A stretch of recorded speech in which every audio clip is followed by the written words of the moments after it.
ខ្ញុំជឿលើព្រះវរបិតាព្រះអង្គដែលមានសុពានុភាពព្រះអង្គជាព្រះអធិការបង្កើតស្ថានសួគ៌និងផែនដី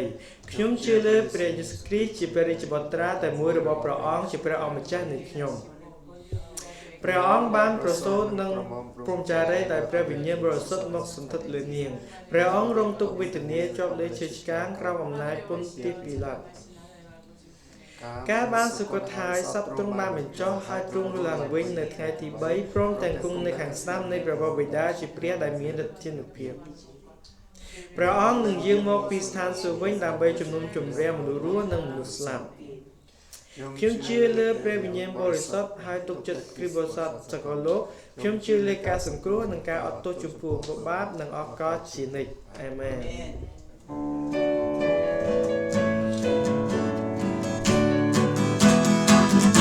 Hosanna, Hosanna, Hosanna, Hosanna, nesta tua volta. Hosanna, Hosanna, Hosanna, Hosanna, nesta tua volta. Ele prende tonight, ele prende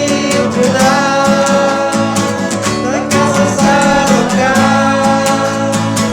numa cana louca, Hosanna, nesta tua volta. Será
ចានៃព្រះតី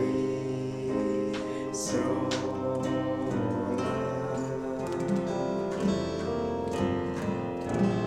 ទ្រង់លួងលោមដល់ជុំរកពំជ្រកកោននឹងកំឡាំ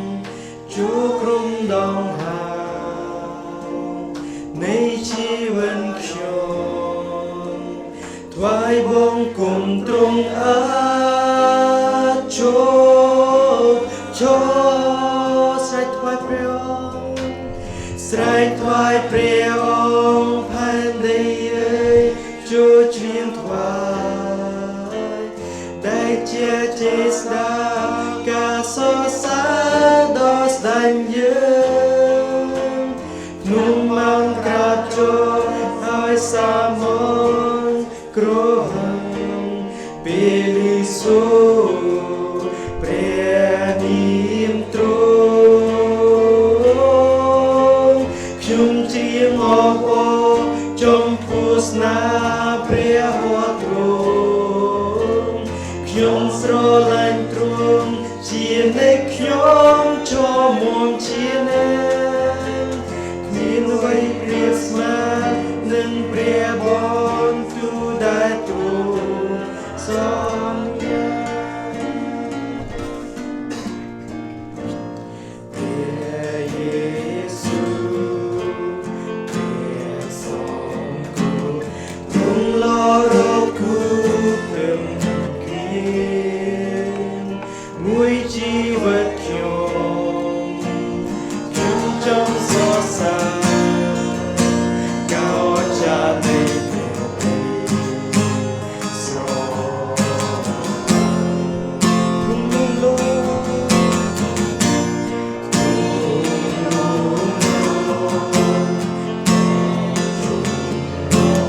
ខ្ញុំជ្រកកាននឹងកំឡាំ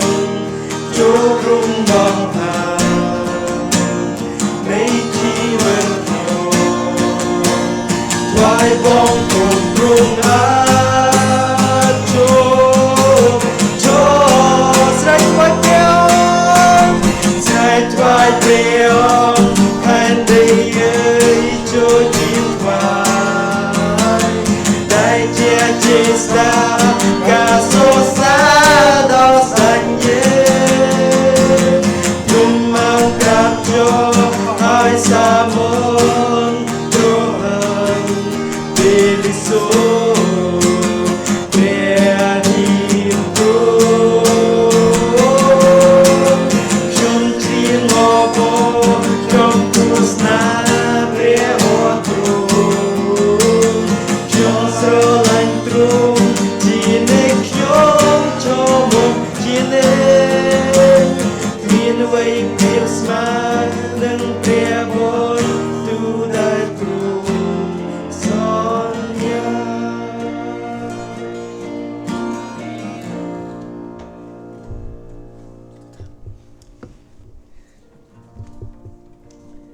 យើងសូមចូលចិត្តអធិដ្ឋានទាំងអស់គ្នាសូមសាទរការព្រះអង្គដែលគង់ស្ថិតសួគ៌ដ៏ខ្ពស់ព្រះអង្គព្រះយេស៊ូវព្រះអង្គជាព្រះសង្គ្រោះព្រះអង្គទ្រង់លោកព្រះអង្គទ្រង់ល្អរកគូផ្ទឹមគ្មានឡើយហើយមួយជីវិតខ្ញុំនឹងសរសើរដល់ការព្រះអង្គខ្ញុំថ្វាយបង្គំព្រះអង្គជាព្រះដែលទ្រង់លួងលោមព្រះអង្គផ្ដល់ជំរកព្រះអង្គផ្ដល់កម្លាំងព្រះអង្គជាព្រះដែលផ្ដល់ប្រាជ្ញាព្រះអង្គឯងខ្ញុំថ្វាយបង្គំព្រះអង្គសរសើរដល់ការព្រះអង្គអធិដ្ឋានទៅកាន់ព្រះអង្គព្រះយេស៊ូវហើយសូមឲ្យសេរីរូបរាងរបស់ព្រះអង្គបានបង្ហូរចូលមកកាន់ពួកកូនទាំងអស់គ្នាព្រះអង្គហើយសូមឲ្យប្រជាស្ដាររបស់ព្រះអង្គបានបង្ហូរចូលមកព្រះអង្គហើយសូមឲ្យប្រគុណរបស់ព្រះអង្គបានបង្ហូរចូលមកព្រះអង្គហើយសូមឲ្យសេចក្តីមេត្តាករុណារបស់ព្រះអង្គបានបង្ហូរចូលមកព្រះអង្គហើយអរគុណព្រះអង្គសម្រាប់វេលាព្រឹកនេះផងដែរដែលជាឱកាសមួយជាថ្ងៃពិសេសសម្រាប់ពួកកូនទាំងអស់គ្នាដែលពួកកូនបានចូលមកដើម្បីសរសើរបង្កើតព្រះអង្គហើយសូមឲ្យព្រឹកនេះជាថ្ងៃដ៏ល្អសមគួរសម្រាប់ពួកកូនទាំងអស់គ្នាពួកកូនដែលមានអាចចូលទៅក្នុងប្រវត្តិមានរបស់ព្រះអង្គផងដែរព្រះអង្គហើយ សម័យកាស្តាព្រះបន្ទូលរបស់ព្រះអង្គបានបើកចិត្តរបស់ពួកកូនហើយសិក្សាពីបំណងបរិយាតីតាមរយៈព្រះបន្ទូលរបស់ព្រះអង្គព្រមនេះផងដែរព្រះអង្គហើយគូសូមសរសើរក្នុងការព្រះអង្គសូមថ្វាយគ្រប់ការទាំងអស់ដែលនឹងគុណទ្រង់នៅក្នុងព្រះនាមរបស់ព្រះម្ចាស់គឺព្រះយេស៊ូវគ្រីស្ទអាមែន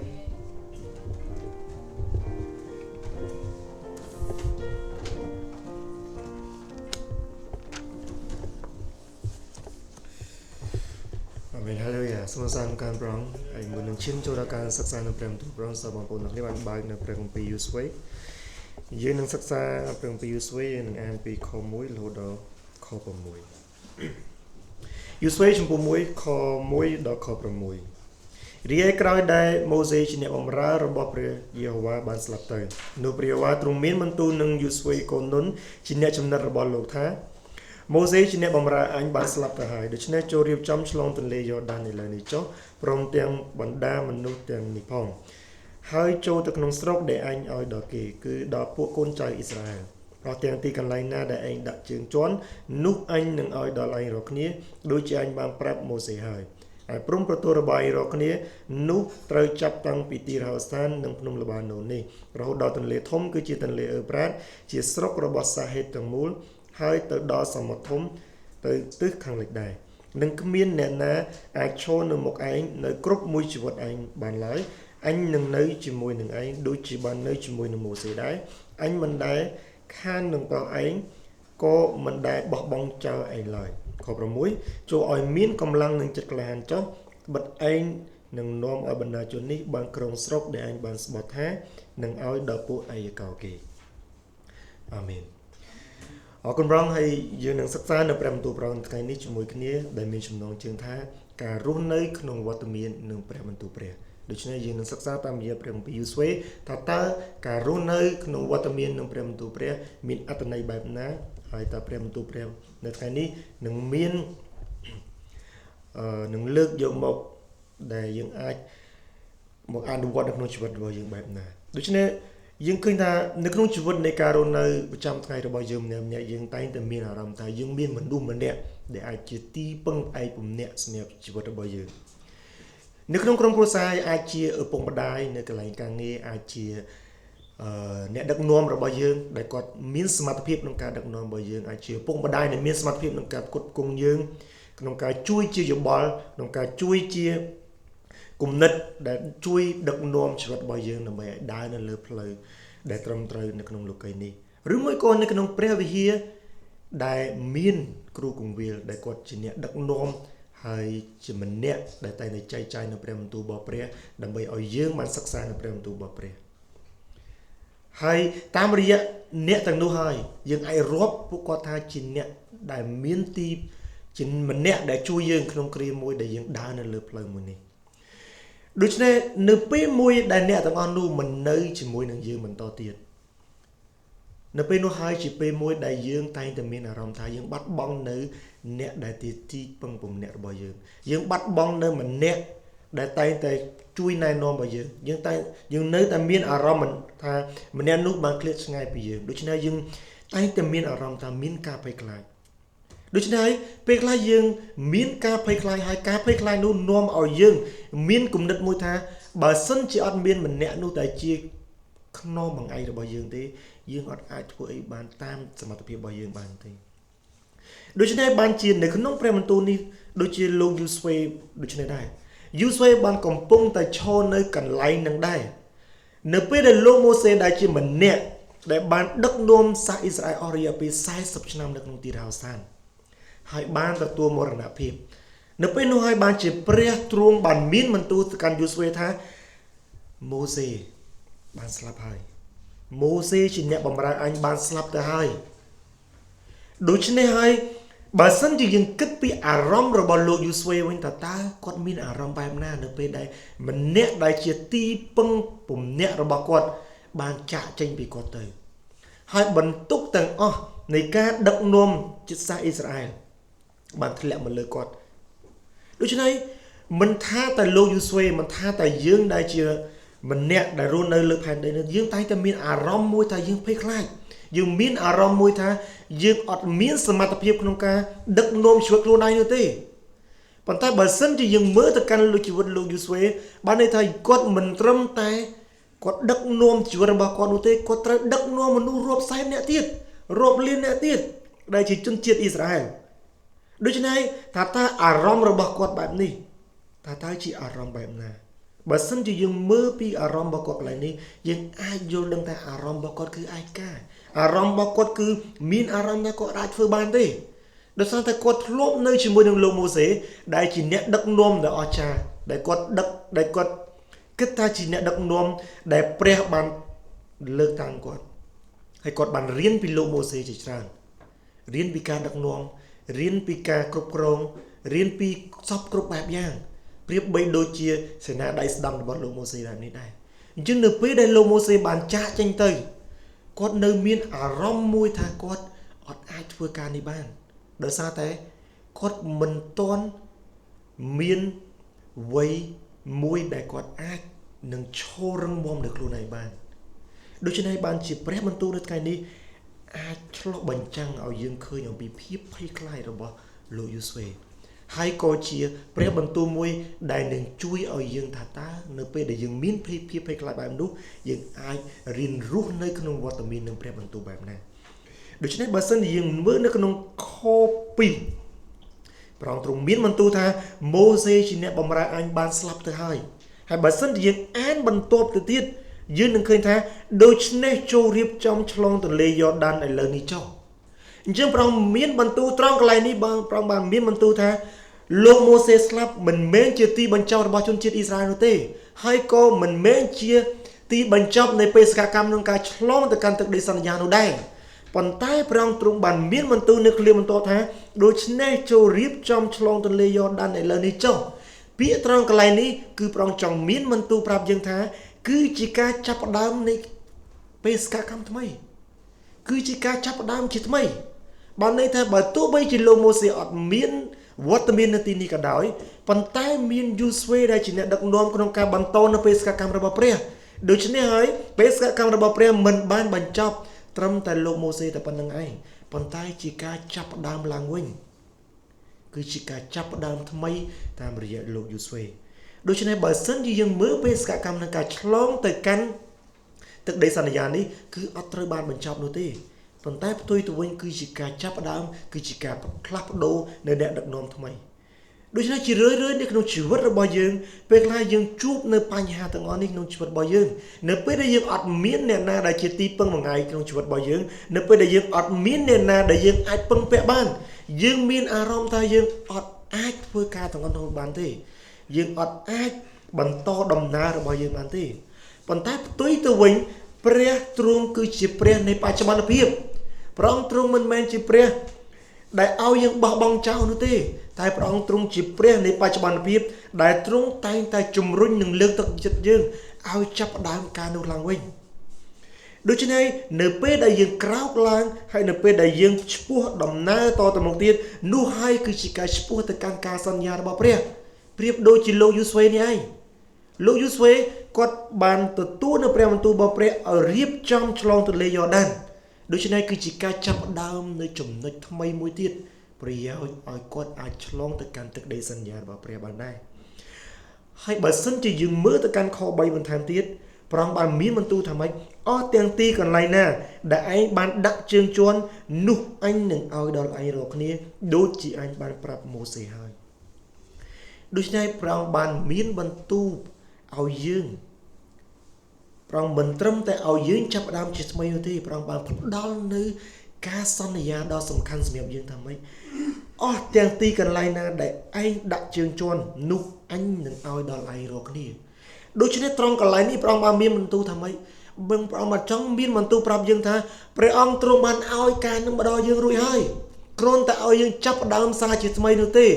គ្រាន់តែឲ្យយើងបោះជំហានទៅមុខនោះទេប៉ុន្តែផ្ទុយទៅវិញជីវិតរបស់យើងគឺជាជីវិតមួយដែលយើងភ័យខ្លាចនៅពេលដែលយើងអត់ដឹងថាតើទៅមុខទៀតតើយើងគួរធ្វើអ្វីខ្លះថាតើទៅមុខទៀតនឹងជួបនឹងឧបសគ្គអ្វីខ្លះយើងតែងតែមានអារម្មណ៍ថាយើងភ័យខ្លាចយើងតែងតែមានអារម្មណ៍ថាយើងអត់មានសមត្ថភាពក្នុងការធ្វើការទាំងនោះបាន ប៉ុន្តែព្រះបន្ទូលថ្ងៃនេះបានបង្ហាញឲ្យយើងឃើញពីសេចក្តីសន្យាដំបូងរបស់ព្រះប្រាប់ឲ្យយើងថាអស់ទាំងទីកន្លែងណាដែលយើងដាក់ជើងជន់នោះព្រះអង្គទ្រង់នឹងឲ្យដល់យើងអញ្ចឹងនៅពេលដែលយើងបោះជំហានទៅមុខបានន័យថាការទាំងនោះបានសម្រេចរួចហើយអញ្ចឹងប្រៀបដូចជាយើងចូលទៅច្បាំងបែបហ្នឹងដែរយើងអត់ទាន់ច្បាំងនោះទេប៉ុន្តែព្រះអង្គបានឲ្យជ័យជំនះមកដល់យើងរួចហើយអញ្ចឹងនៅពេលដែលយើងច្បាំងនឹងភាពភ័យខ្លាចរបស់យើងនៅពេលយើងច្បាំងនឹងអនាគតរបស់យើងនោះយើងអាចប្រកាសក្នុងចិត្តថាយើងឈ្នះនឹងការទាំងអស់នោះរួចហើយប៉ុន្តែផ្ទុយទៅវិញមនុស្សជាច្រើនក៏តែងតែគិតថាគាត់អត់អាចយកឈ្នះក្នុងការទាំងអស់នោះទេដោយសារតែគាត់អត់បានដឹងពីសេចក្តីសន្យារបស់ព្រះប៉ុន្តែផ្ទុយទៅវិញព្រះអង្គបាននិយាយព្រះអង្គបានមានបន្ទូលនៅក្នុងខ3នោះថាអស់ទាំងទីកន្លែងណាដែលឯងបានដាក់ជើងជន់នោះអញនឹងឲ្យឯងដល់ឲ្យនោះអញនឹងឲ្យដល់ឯងរាល់គ្នាដូច្នេះសម្រាប់លោកយូស្វេគាត់មិនមែនជាមនុស្សម្នាក់ដែលខ្លាចទៅនឹងជនជាតិកាណាឬមួយក៏ជនជាតិដែលនៅមុខគាត់នោះទេប៉ុន្តែផ្ទុយទៅវិញគាត់អត់បានទុកចិត្តដល់ព្រះគាត់អត់ទាន់មានលំនឹងនៅក្នុងចិត្តរបស់គាត់ដូច្នេះបានជាព្រះទ្រង់មានបន្ទូលនៅក្នុងខ5ទ្រង់បានមានបន្ទូលថាម៉េចនឹងគ្មានអ្នកណានឹងអាចឈរនៅមុខឯងនៅគ្រប់មួយជីវិតឯងបានឡើយនោះអញនឹងនៅជាមួយនឹងឯងដូចជាបាននៅជាមួយនឹងម៉ូសេដែរអញនឹងមិនខាននឹងប្រោះឯងក៏មិនដែលបោះបង់ចោលឯងឡើយអញ្ចឹងត្រង់ខកន្លែងនេះគឺព្រះអង្គទ្រង់មានបន្ទូលថាម៉េចព្រះអង្គទ្រង់នៅជាមួយនឹងលោកម៉ូសេយ៉ាងណាព្រះអង្គទ្រង់នឹងនៅជាមួយនឹងលោកយូស្វេបែបនោះដែរដោយព្រះអង្គទ្រង់បានបញ្ជាក់ត្រង់កន្លែងនេះថាម៉េចអញនឹងនៅជាមួយនឹងឯងហើយអញមិនដែលខាននឹងប្រុសឯងក៏មិនដែលនឹងបោះបង់ចោលឯងឡើយដូច្នេះអស់លោកបងប្អូនហើយនៅពេលដែលអស់លោកបងប្អូនមានអារម្មណ៍ថាអស់លោកបងប្អូនភ័យខ្លាចក្នុងការចាប់ផ្ដើមនៅអ្វីមួយសូមឲ្យអស់លោកបងប្អូនបានសញ្ជិនគិតថាអស់លោកបងប្អូនមានព្រះដែលទ្រង់គង់នៅជាមួយនឹងអស់លោកបងប្អូនហើយជាព្រះដែលមិនបោះបង់ចោលអស់លោកបងប្អូននោះទេដូច្នេះបានជានៅក្នុងខ6ព្រះអង្គទ្រង់បានមានបន្ទូលថាម៉េចចូលឲ្យមានកម្លាំងនិងចិត្តក្លាហានចុះដូច្នេះព្រះអង្គទ្រង់សន្យាថាព្រះអង្គទ្រង់នឹងគង់នៅជាមួយនឹងយើងព្រះអង្គទ្រង់សន្យាថាព្រះអង្គទ្រង់នឹងមិនបោះបង់ចោលយើងហើយព្រះអង្គទ្រង់ក៏មានបន្ទូលឲ្យយើងមានកម្លាំងនិងចិត្តក្លាហានឡើងដូច្នេះបានជាចិត្តក្លាហាននៅត្រង់កន្លែងនេះឬមួយកម្លាំងនៃព្រះអង្គទ្រង់ឲ្យយើងមាននៅកន្លែងនេះគឺមិនមែនជាពាក្យលើកទឹកចិត្តនោះទេប៉ុន្តែគឺជាការដែលទ្រង់ផ្អែកទៅលើការសន្យារបស់ព្រះអង្គដូច្នេះព្រះអង្គទ្រង់មានបន្ទូលកន្លែងនេះឲ្យយើងមានកម្លាំងនិងចិត្តក្លាហានដោយផ្អែកទៅលើការសន្យានៅខាងលើរបស់ទ្រង់ដែលការសន្យារបស់ទ្រង់ថាម៉េចព្រះអង្គទ្រង់អត់បោះបង់ចោលយើងនោះទេហើយព្រះអង្គទ្រង់ក៏អត់ដែល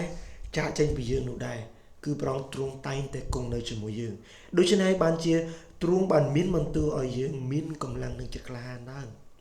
ដូច្នេះ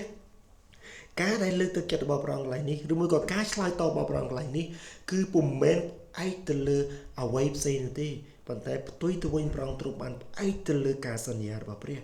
ដូច្នេះនៅពេលដែលអស់លោកបងប្អូនមានអារម្មណ៍ថាអស់លោកបងប្អូនមិនហ៊ានចាប់ដើមនៅលើអ្វីមួយសូមឲ្យអស់លោកបងប្អូនបានគិតថាភាពទាំងនោះមិនមែនមកអំពីព្រះនោះទេដូច្នេះកន្លែងណាដែលអស់លោកបងប្អូនទៅកន្លែងណាដែលអស់លោកបងប្អូនបោះជំហានទៅឬមួយក៏អស់លោកបងប្អូនមានអារម្មណ៍ថាអស់លោកបងប្អូនទ្រាំទ្រ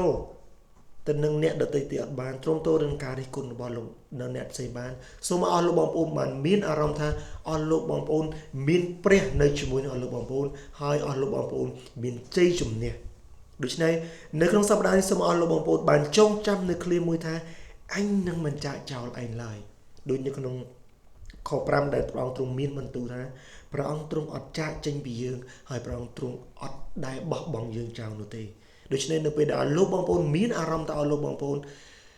ខ្វះខាតក្នុងជីវិតរបស់លោកបងប្អូននៅពេលអស់លោកបងប្អូនមានអារម្មណ៍ថាភ័យព្រួយសូមឲ្យអស់លោកបងប្អូនបានទន្ទិញនិងនឹកចាំថាព្រះអង្គទ្រង់នឹងមិនចាកចោលអស់លោកបងប្អូននោះឡើយបើសិនជាអស់លោកបងប្អូនបានមើលនៅក្នុងខបន្ទាប់ហើយលោកបងប្អូនបានមើលនៅក្នុងខ7ខ8ដែលជាចំណុចទី2ឲ្យឯងគ្រាន់តែមានកម្លាំងនិងចិត្តក្លាហានប៉ុណ្ណោះដើម្បីនឹងកាន់ហើយប្រព្រឹត្តតាមក្រឹតវិន័យគ្រប់ចម្ពោះដែលម៉ូសេជាអ្នកបម្រើឯងបានបង្គាប់មកកុំឲ្យឯងបែរចេញទៅខាងស្ដាំឬខាងឆ្វេងឡើយព្រះឲ្យឯងបានកើតការនៅកន្លែងណាដែលឯងទៅនោះខ8កុំឲ្យគម្ពីរក្រឹតវិន័យនេះផ្លិចបាត់ពីមាត់ឯងឡើយ គឺត្រូវឲ្យនឹកចិញ្ចឹមទាំងយប់ទាំងថ្ងៃវិញដើម្បីឲ្យបានកាន់ហើយប្រព្រឹត្តតាមអស់ទាំងសេចក្តីដែលក៏ទុកក្នុងគម្ពីរនេះឯងត្បិតគឺយ៉ាងនោះដែលឯងនឹងបានកើតការនៅគ្រប់ទាំងផ្លូវឯងហើយនឹងបានចម្រើនឡើងផងខ9តែអញមិនបានបង្គាប់ឯងទេឬអីដូច្នេះចូលឲ្យមានកម្លាំងនិងចិត្តក្លាហានចុះកុំឲ្យខ្លាចឡើយក៏កុំឲ្យស្រយុតចិត្តផងត្បិតព្រះវ៉ាជាព្រះនៃឯងទ្រង់គង់ជាមួយនៅកន្លែងណាដែលឯងទៅផងដូច្នេះចំណុចទី2ការរស់នៅក្នុងវត្តមាននឹងព្រះបន្ទូលរបស់ព្រះគឺជាការនឹកសញ្ជឹងលើព្រះបន្ទូលរបស់ទ្រង់គឺឬមួយក៏ការនឹកសញ្ជឹងការសញ្ជឹងគិតទៅលើព្រះបន្ទូលរបស់ព្រះដូចដែលយើងបានឃើញនៅក្នុងខ7ព្រះអង្គមានបន្ទូលម្ដងហើយម្ដងទៀតថាម៉េចឲ្យយើងមានកម្លាំងនិងចិត្តក្លាហានឡើងប៉ុន្តែនៅត្រង់កន្លែងនេះព្រះអង្គបានមានបន្ទូលលក្ខខណ្ឌមួយនៅពេលដែលយើងចង់បាននៅកម្លាំងនិងចិត្តក្លាហានឡើងតើទៅប្រភពនៃកម្លាំងប្រភពនៃចិត្តក្លាហាននោះតើបានមកពីណាឬមួយក៏ដើម្បីអីបើសិនជាយើងមើលនៅក្នុងខ7គឺព្រះអង្គបានមានបន្ទូលថាម៉េចគឺដើម្បីឲ្យយើងបានកាន់តាមក្រឹតវិន័យរបស់ទ្រង់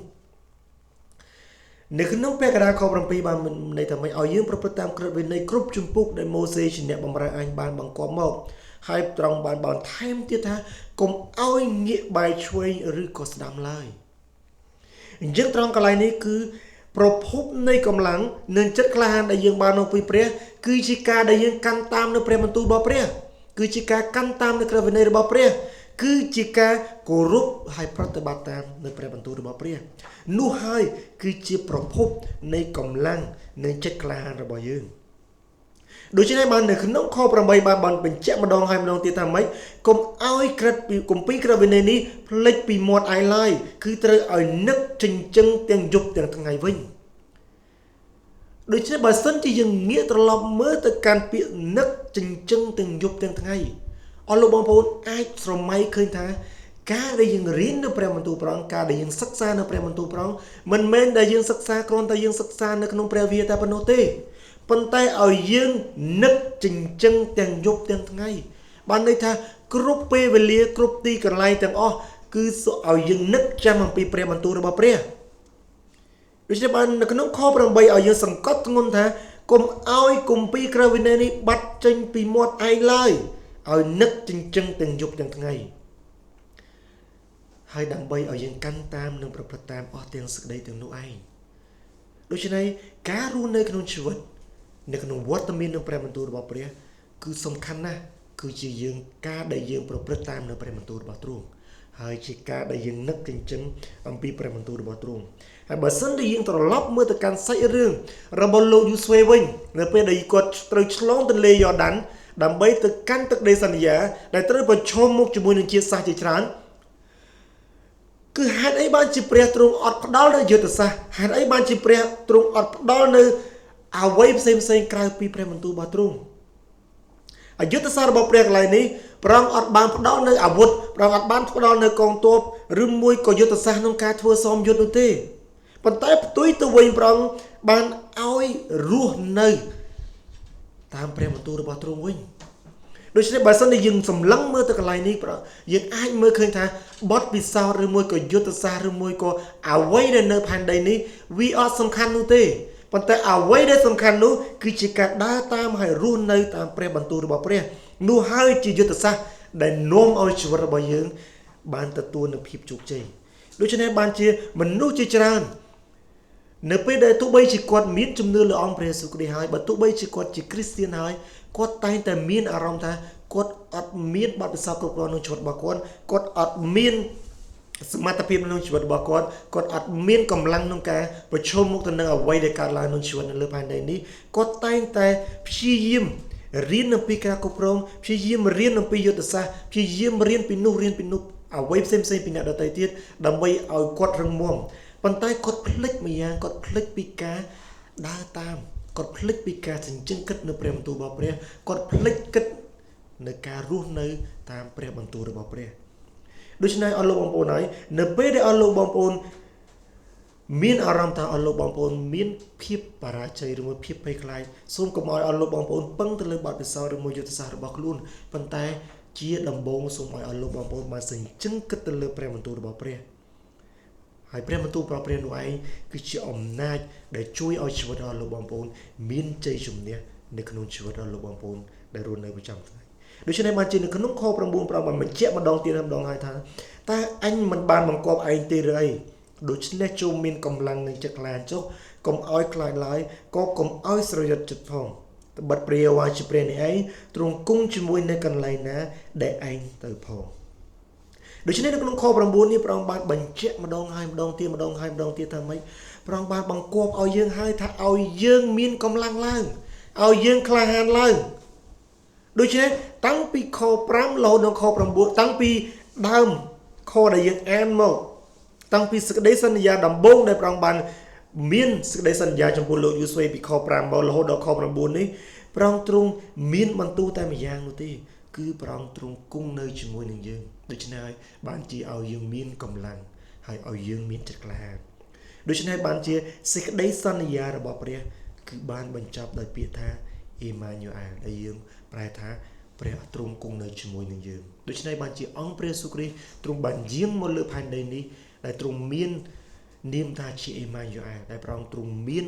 នាមថាព្រះអង្គទ្រង់គង់នៅជាមួយនឹងយើងដូច្នេះព្រះអង្គទ្រង់គង់នៅជាមួយនឹងយើងដូចជាព្រះអង្គទ្រង់គង់នៅជាមួយនឹងលោកយូស្វេដែលដឹកនាំជនជាតិអ៊ីស្រាអែលដើម្បីឆ្លងទៅកាន់ទឹកដីសន្យានោះដែរដូច្នេះអស់លោកបងប្អូនថាអ្វីដែលនៅលើបបោមាត់អស់លោកបងប្អូនក្នុងថ្ងៃនេះតែជាដំណឹងដែលគួរឲ្យភ័យខ្លាចគឺជាគំនិតរបស់មនុស្សជាការត្អូញត្អែការព្រួយបារម្ភឬក៏ជាព្រះបន្ទូលរបស់ព្រះដែលតែងតែនៅលើបបោមាត់របស់បងប្អូនឬមួយនៅក្នុងគំនិតនៃការសញ្ជឹងគិតរបស់លោកបងប្អូនអស់លោកបងប្អូនហើយអ្វីទាំងអស់នោះគឺជាអ្វីដែលឥតប្រយោជន៍ក្នុងជីវិតរបស់យើងប៉ុន្តែផ្ទុយទៅវិញសូមឲ្យលោកបងប្អូនបានមាននៅព្រះបន្ទូលរបស់ព្រះចូលមកក្នុងជីវិតរបស់លោកបងប្អូនហើយសញ្ជឹងគិតនៅព្រះបន្ទូលរបស់ព្រះសូមឲ្យលោកបងប្អូនបានជប់ពឹងផ្អែកទៅលើបទពិសោធន៍របស់ខ្លួនឯងជប់ពឹងផ្អែកទៅលើអ្វីនៅក្នុងលោកីយ៍នេះប៉ុន្តែផ្ទុយទៅវិញឲ្យលោកបងប្អូនបានពឹងផ្អែកទៅលើព្រះពឹងផ្អែកទៅលើព្រះជាស្ដេចរបស់ព្រះអំណាចរបស់ព្រះហើយពិសេសទៅលើព្រះបន្ទូលរបស់ព្រះដែលតែងតែមានបន្ទូលមកកាន់ឲ្យលោកបងប្អូនជារៀងរាល់ថ្ងៃហើយដើម្បីឲ្យលោកបងប្អូនអាចមានកម្លាំងនិងមានសេចក្តីក្លាហាននោះទាមទារឲ្យលោកបងប្អូនបានសញ្ជឹងគិតលើព្រះបន្ទូលរបស់ព្រះដូច្នេះហើយសរុបសេចក្តីមកនៅពេលដែលអស់លោកបងប្អូនមានអារម្មណ៍ថាអស់លោកបងប្អូនមានភាពភ័យខ្លាចដូចជាលោកយូស្វេមានភាពមិនគ្រប់គ្រាន់ដូចជាលោកយូស្វេហើយមានអារម្មណ៍ថាអស់លោកបងប្អូនអាចជាអ្នកដឹកនាំម្នាក់ក្នុងជីវិតអស់លោកបងប្អូនសូមអស់លោកបងប្អូនបានចងចាំនៅសេចក្តីពីរយ៉ាងដែលយើងនឹងរៀនជាមួយគ្នានៅក្នុងថ្ងៃនេះគឺចំណុចទី1ឲ្យអស់លោកបងប្អូនមានអារម្មណ៍ថាឲ្យលោកបងប្អូនបានកាន់តាមនៅសេចក្តីសន្យារបស់ព្រះដែលជាសេចក្តីសន្យាដែលព្រះបានទ្រង់សន្យាជាមួយនឹងលោកម៉ូសេ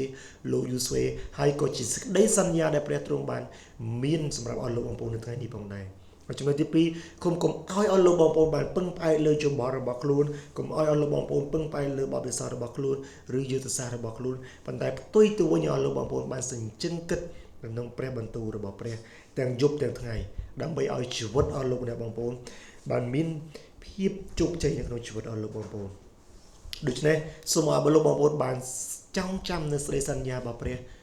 មួយឃ្លាថាព្រះអង្គទ្រង់អត់ចាត់ចេញពីយើងនោះទេព្រះអង្គទ្រង់នឹងនៅជាមួយយើងហើយព្រះអង្គទ្រង់នឹងគង់នៅហើយនឹងជួយឲ្យយើងមានជ័យជំនះនៅក្នុងជីវិតអស់លោកបាទសូមអរគុណព្រះអង្គហើយយើងនឹងសម្រុំចិត្តអធិដ្ឋានតើគេដើម្បីបញ្ចប់កាត់ជាទៅឲ្យបិតាដ៏ជាព្រះសូមសានក្នុងការប្រងហើយអរគុណទ្រង់ខណៈសម្រាប់ព្រះបន្ទូលនឹងមេរៀននេះទុំគុំសំសារភាពថាទុំគុំនៅគ្នាមានភាពភ័យខ្លាចដូចជាលោកយូស្វេតែទុំគុំមិនមែនជាមានភាពរឹងមាំដូចជាលោកម៉ូសេហើយការភ័យខ្លាចនោះបានកើតឡើងក្នុងជីវិតរបស់ទុំរឹងគុំផ្ទាល់ប៉ុន្តែសូមកុំឲ្យទូព្រះបង្គំបានសម្លឹងមើលទៅកាន់ភាពទន់ខ្សោយរបស់ទូបង្គំឡើយតែផ្ទុយទៅវិញទូបង្គំបានសម្លឹងមើលទៅកាន់សេចក្តីសន្យារបស់ព្រះវិញដែលជាសេចក្តីសន្យាដែលទ្រង់មិនបោះបង់ចោលទូព្រះបង្គំដែលជាសេចក្តីសន្យាដែលទ្រង់បាននៅជាមួយទូព្រះបង្គំទ្រង់បានគង់នៅហើយជួយទូព្រះបង្គំដល់គ្នាឲ្យបានរួចអំពីបញ្ហាផ្សេងៗដែលកើតឡើងក្នុងជីវិតរបស់ទូព្រះបង្គំមួយវិញទៀតឲ្យទូព្រះបង្គំបានមានកម្លាំងមានសេចក្តីក្លាហានក្នុងការប្រឈមមុខទៅនឹងបញ្ហាផ្សេងៗដែលកើតឡើងក្នុងជីវិតទូព្រះបង្គំហើយមួយវិញទៀតឲ្យទូបង្គំបាននឹកចាំពីព្រះបន្ទូលព្រះអង្គឲ្យទូបង្គំបានសញ្ជឹងគិតអំពីព្រះបន្ទូលព្រះអង្គទាំងយប់ទាំងថ្ងៃព្រះឲ្យទូព្រះបង្គំបានដើរនៅលើផ្លូវដែលសុចរិត ហើយព្រះម្ចាស់ទូមង្គមក៏នឹកចាំពីបងប្អូនទូព្រះមង្គមផ្សេងទៀតដែលគាត់អត់ទាន់បានជឿអត់ទាន់បានលឺអំពីព្រះបន្ទូលព្រះអង្គសូមឲ្យពួកគេបានលឺបានទទួលស្គាល់នៅព្រះបន្ទូលរបស់ព្រះអង្គដើម្បីឲ្យប្រយោជន៍ឲ្យពួកគេបានយល់អំពីសេចក្តីសន្យារបស់ព្រះអង្គឲ្យពួកគេបានទទួលនៅដំណឹងល្អរបស់ទ្រង់ប្រយោជន៍ឲ្យពួកគេបានទទួលនៅសេចក្តីសង្គ្រោះដូចជាទូព្រះមង្គមម្នាក់ៗផងដែរទូព្រះមង្គមអរព្រះគុណព្រះអង្គហើយទូព្រះមង្គមថ្វាយដោយដឹងគុណនៅក្នុងព្រះនាមដ៏មានអំណាចគឺព្រះនាមព្រះម្ចាស់ព្រះយេស៊ូវគ្រីស្ទអាមែនគំរយើងនឹងសរសើរព្រះអង្គ Hosanna Hosanna Hosanna នៅសាំពួរបងប្អូន Hosanna Hosanna Hosanna នៅសាំពួរបងប្អូនយើងលើកព្រះនាមទ្រង់ឡើងដោយការសរសើរដល់ការទ្រង់បានកើតឡើងឲ្យព្រះបរិសុទ្ធHosanna នៅសាំពួរបងប្អូនសេរីរុងរឿងសេរីរុងរឿងសេរីរុងរឿងចាំចែងបងប្អូនសេរីរុងរឿងសេរីរុងរឿងសេរីរុងរឿងចាំចែងបងប្អូនយើងលើកព្រះនាមទ្រង់ឡើងដោយការសរសើរដល់ការទ្រង់បានកើតឡើងឲ្យព្រះបរិសុទ្ធសេរីរុងរឿងចាំចែងបងប្អូន Hosanna Hosanna Hosanna នៅសាំពួរបងប្អូន Hosanna Hosanna Hosanna នៅសាំពួរបងប្អូននៅព្រះនាមទ្រង់ឡើងលោកក៏សរសើរដល់ការទ្រង់បានកើតឡើងឲ្យព្រះបរិសុទ្ធ Hosanna នៅសាំពួរបងប្អូនសេរីរុងរឿងសេរីរុងរឿងចាំចែងបងប្អូនសេរីរុងរឿងសេរីរុងរឿងសេរីរុងរឿងចាំចែងបងប្អូនយើងលើកព្រះនាមទ្រង់ឡើងដោយការសរសើរដល់ការទ្រង់បានកើតឡើងឲ្យព្រះបរិសុទ្ធសេរីរុងរឿងចាំចែងបងប្អូន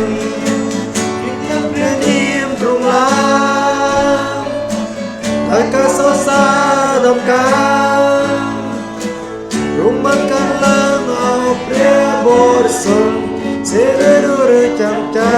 ងបងប្អូនព្រះដែលជាព្រះសំលឹកព្រះនាមផងឡើងសូមអរគុណព្រះអង្គហើយអរគុណទ្រង់សម្រាប់ឱកាសពេលវេលាថ្មីដែលទូលព្រះមង្គមដល់គ្នាបានរួមគ្នាដើម្បីនឹងសរសើរនឹងការព្រះអង្គរួមគ្នាដើម្បីនឹងសិក្សានៅព្រះបន្ទូលព្រះអង្គហើយរួមគ្នាដើម្បីនឹងចូលមកព្រះវត្តមានមកទ្រង់ថ្ងៃនេះសូមឲ្យព្រះបន្ទូលព្រះអង្គថ្ងៃនេះបានដកជាប់នឹងចិត្តគំនិតទូលព្រះមង្គមដល់គ្នាប្រយោជន៍ឲ្យការអនុវត្តក្នុងជីវិតប្រចាំថ្ងៃក្នុងរយៈពេលមួយសប្តាហ៍នេះស្របតាមបំណងបាតីរបស់ទ្រង់ផងដែរទូលព្រះមង្គមអរព្រះគុណព្រះទូលមង្គមថ្វាយដល់គុណក្នុងព្រះនាមដ៏មានអំណាចគឺព្រះនាមព្រះម្ចាស់ព្រះយេស៊ូវគ្រីស្ទអាមែន